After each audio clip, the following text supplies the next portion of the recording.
The sounds of Rolling Fork's comeback can be heard in every corner of the town.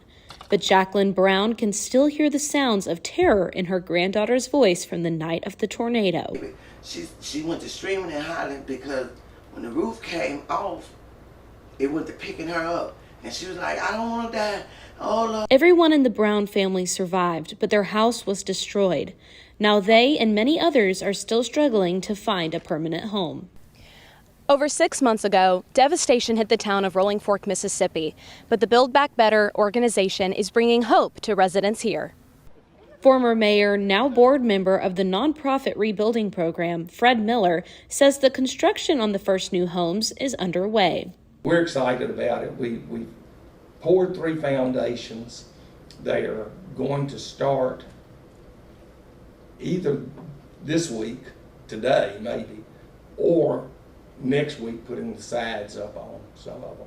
While residents wait for these homes to be built, families like Brown's have been living in FEMA trailers for the past 4 to 5 months.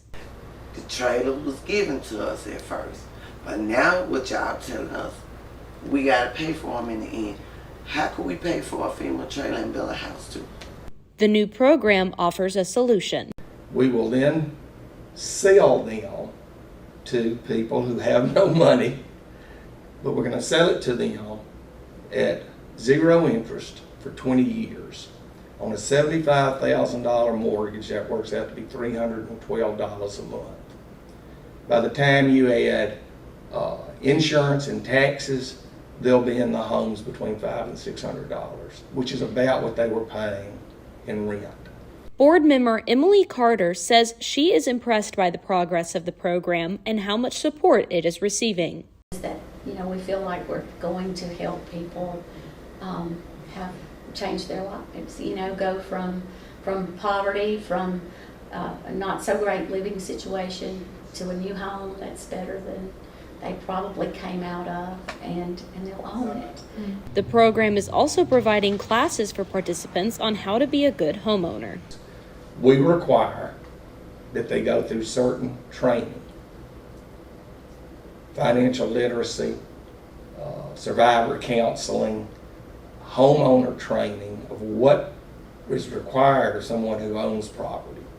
And there are, I think, 2 more sessions that they go through. The tornado displaced dozens of families in this community of fewer than 2,000 residents. Some will not need the help from these programs. Cynthia Prestiani is currently staying with family friends while they rebuild their home. A friend has let us stay in his dad's apartment in Vicksburg. Prestiani speaks for many in her town when she thinks about what they have been through and what the future might hold. But Rolling Fork is strong.